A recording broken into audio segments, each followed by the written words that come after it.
I am 84 years old. I say that out loud now because the number still feels unreal in my mouth, and because when you reach this age, you start counting what's left instead of what's past. I live alone in a small house that once felt crowded. Some mornings I wake up and for a few seconds I expect to hear movement down the hall, a door closing, a voice asking where their shoes are. Then the quiet settles back in, and I remember where I am in my life.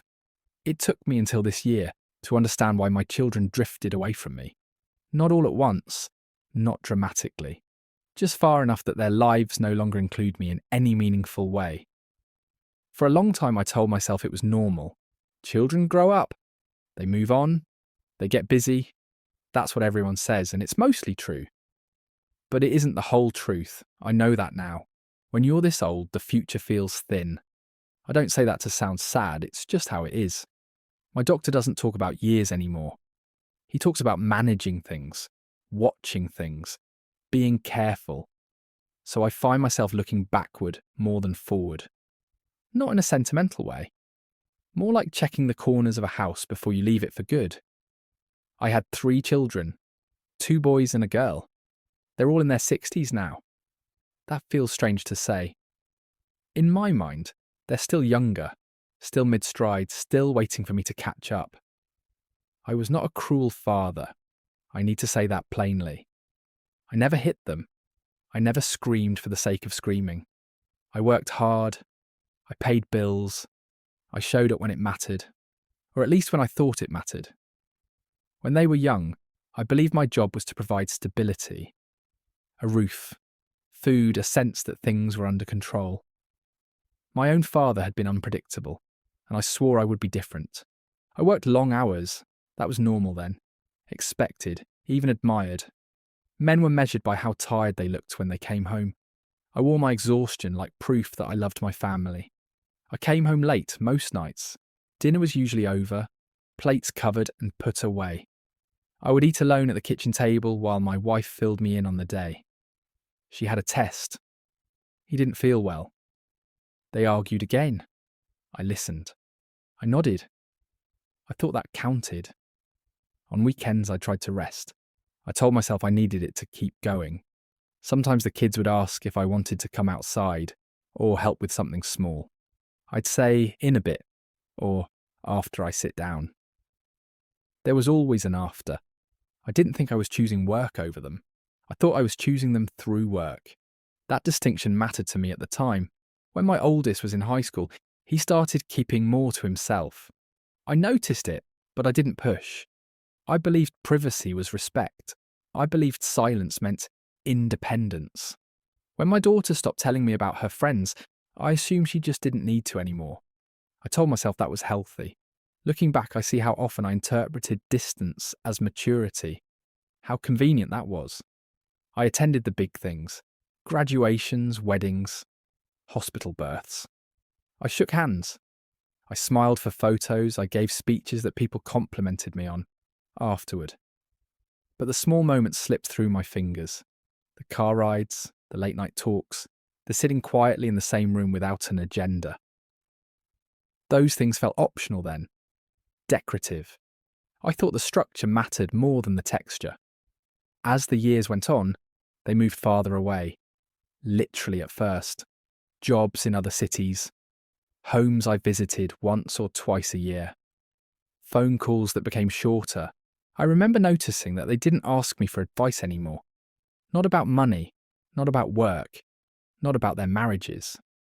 I told myself they were capable adults. I didn't ask why. My wife noticed more than I did. She would say things like, "They don't really open up to you." I would shrug. I told her not to worry. I said they loved us. I said relationships change. She accepted that answer more than she believed it. When she got sick, everything slowed down. Cancer has a way of rearranging time. Suddenly I was home more. Suddenly nothing felt urgent except being there. The children came around more often then. They were kind, attentive, efficient. They organised appointments and meals and schedules. But even then there was a distance I couldn't quite name. Conversations stayed practical. Updates, decisions, logistics. No one lingered. After my wife died, the house became unbearably quiet. The children stayed for a while. They helped sort through things: clothes, papers, old photographs. We laughed once or twice, remembering stories. But there was a carefulness in the air. Like we were all guests, even in grief. When they left, the quiet returned. And it stayed. At first, they called regularly, then less often. Birthdays were remembered. Holidays acknowledged. But the calls felt scheduled, not spontaneous. I started to notice that I was always the one reaching out. If I didn't call, weeks could pass. I told myself not to take it personally. I told myself not to be needy. Pride is a stubborn thing, even when you're lonely. It wasn't until I had a fall a few years ago that something shifted. Nothing dramatic. I slipped in the bathroom, bruised my ribs, shook me more than it hurt. I didn't tell the children right away. I didn't want to worry them. When I finally mentioned it, there was concern but also surprise, almost confusion. "Why didn't you tell us sooner?" my daughter asked. I didn't have a good answer. That was the moment I began to see it. Not all at once, just a crack. They weren't distant because they didn't care. They were distant because they had learned slowly over decades that I wasn't someone to lean on emotionally. I had been present in function, but absent in feeling. I had listened without hearing, provided without connecting, been reliable without being available. I thought love was demonstrated through consistency. I didn't realise how much it also needs vulnerability. I rarely shared my fears, my doubts, my regrets. I thought shielding them from those things was strength. What it taught them instead was that emotions were handled elsewhere. They grew up not knowing how to talk to me about the parts of life that mattered most. And that wasn't something you can fix with an apology at 84. There was no single argument, no final rupture. Just a long, quiet drifting that felt natural until it didn't. Now when they visit, we are polite.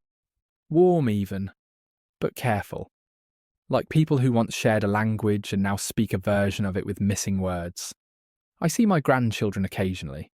They're good kids. They call me grandpa with ease. But they don't know me. Not really. I don't blame anyone. That's important to say. Blame feels pointless at this stage. I made choices that seemed reasonable at the time. Necessary even.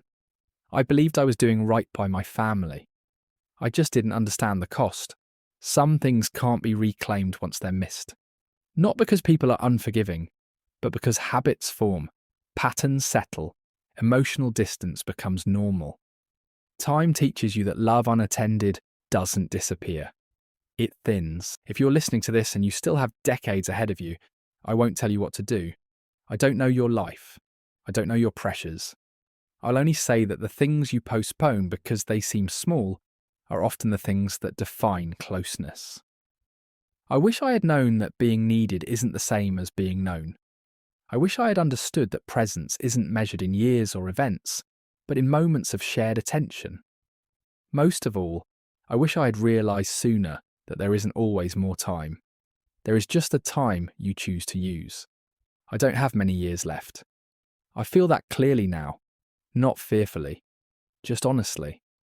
I take my walks, I keep my routines, I wait for phone calls that may or may not come. Some evenings I sit with the quiet and let it be what it is. This is not a story about redemption. It's a story about recognition. If it stays with you, I hope it does so gently, that's all.